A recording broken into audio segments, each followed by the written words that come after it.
Тихая мобилизация в России стартовала. Власти ищут желающих поработать с живым щитом. Россию ждет гражданская война. Сценарий озвучили не на оппозиционном форуме, а в Кремле. Демилитаризация идет не по плану. Военно-транспортный Ил-76 с российским экипажем сбит далеко от украинского фронта. Ответ на шантаж. Путин провел очередное совещание, Пентагон провел запуск ядерной ракеты. Отметились не только в Украине и России. Участник СВО терроризировал минчан. Блогер или предатель в ЕС взялись за агентов Москвы. Любовница Путина вышла замуж. Циничную свадьбу поджигатели войны провели в зоне оккупации. И многое другое. Самые важные и срочные новости. Эксклюзивные подробности. Вы смотрите информационный выпуск «Нехта». Оперативно о событиях в Украине, России, Беларуси и мире. Раньше и понятнее других. Все, что нужно знать сегодня.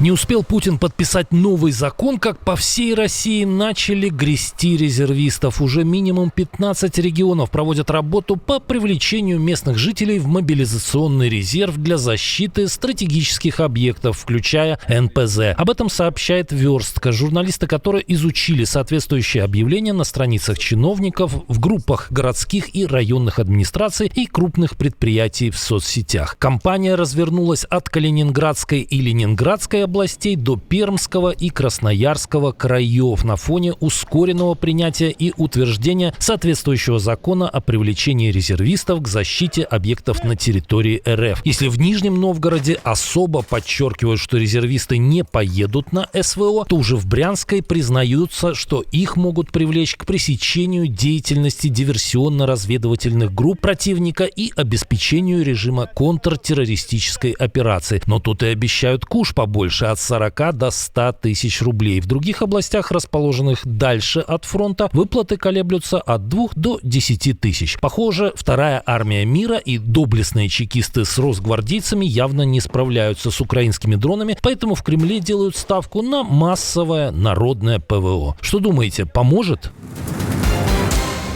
А пока местные власти этих регионов ищут желающих поработать с живым щитом, стало известно, что украинские БПЛА выключили единственный российский НПЗ на побережье Черного моря. Как сообщает Reuters, встал Туапсинский нефтеперерабатывающий завод. Украинские дроны заглянули сюда 3 ноября, но о результатах этого визита стало известно только теперь. Дроны ударили по порту Туапсе, где стояли танкеры под загрузкой. Разлив нефти более чем на 3,5 километра, поврежденные терминалы, иностранные суда, эвакуация кораблей от причалов. По оценкам OilX, в октябре БПЛА поразили каждый 3-й НПЗ в стране-агрессоре. Объемы переработки нефти упали на 10% по сравнению с июлем.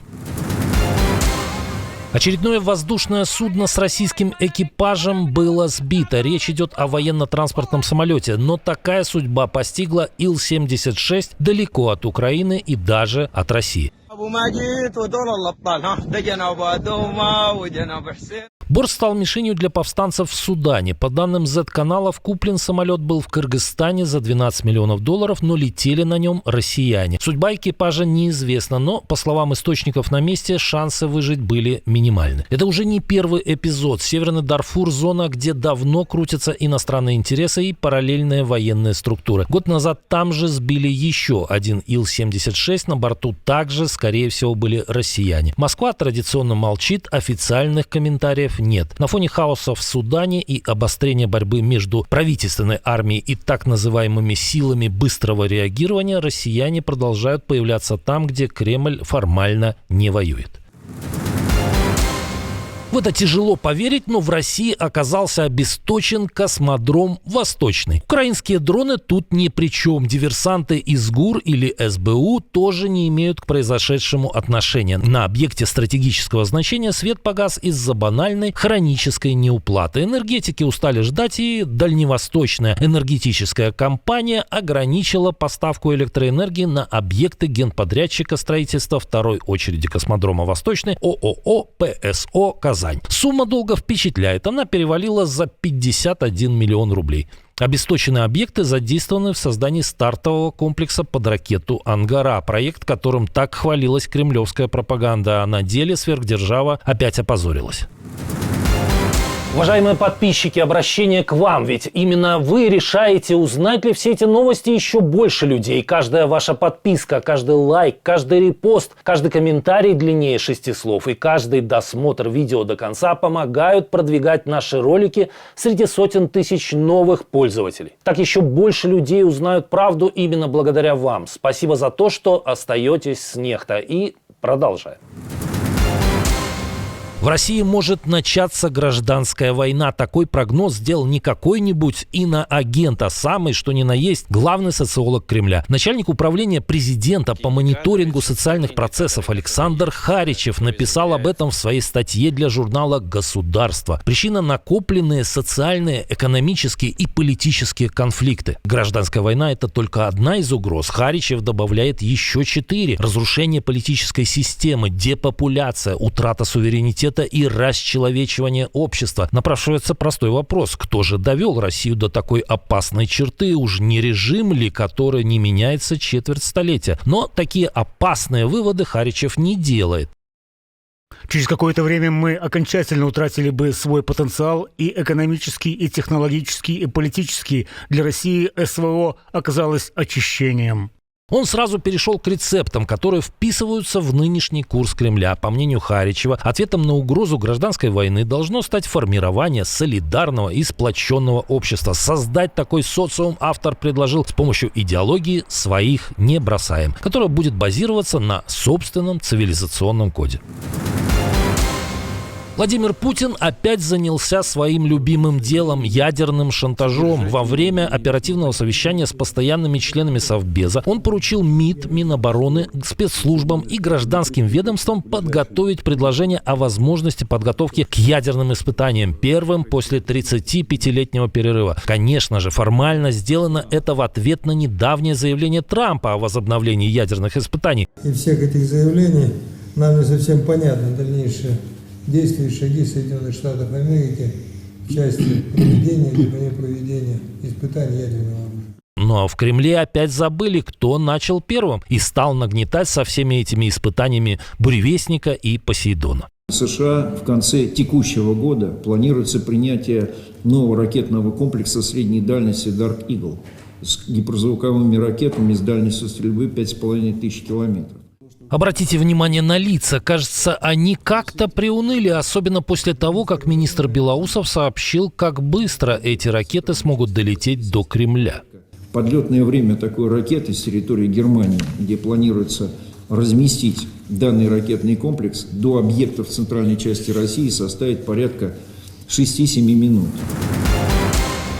А тем временем за океаном как бы невзначай засветили свой козырь в обмене ядерными любезностями. Над Калифорнией заметили бомбардировщик Б-52 с подвешенной ракетой, похожей на новейшую AGM-181 ALRSO. Это будущая малозаметная крылатая ракета для ядерного удара на большой дистанции. Фактически замена старых ALCM, которые стоят на вооружении с 80-х годов и давно требуют замены. Но это не все. Там же, в Калифорнии, испытали межконтинентальную баллистическую ракету Minuteman-III, способную нести ядерный заряд. В этот раз без боеголовки. О проведении пуска сообщило командование глобального удара военно-воздушных сил США. Ракета пролетела 6700 километров и достигла цели атолла Кваджалейн. Но она способна на большее и при необходимости может преодолеть расстояние в 9500 километров. Вот такой своеобразный ответ дал Вашингтон на совещание в Кремле.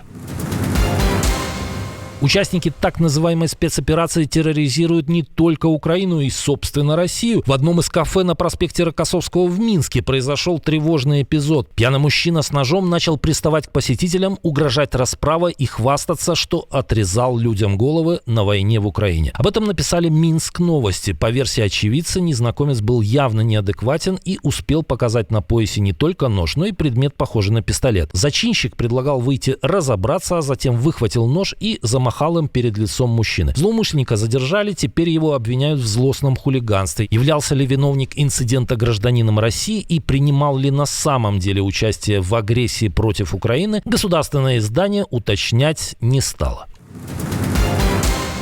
Таллин взялся за агентов влияния Москвы. Эстонские силовики задержали пророссийского блогера Олега Беседина. Его подозревают в целенаправленной работе в интересах российских спецслужб. Фактически речь идет о мягкой форме госизмены. В Уголовном кодексе Эстонии это отдельная статья. Ненасильственная деятельность против государства тоже наказуема. YouTube-канал Беседина и группа «Таллинцы» на Фейсбуке, которую он администрировал, заблокированы.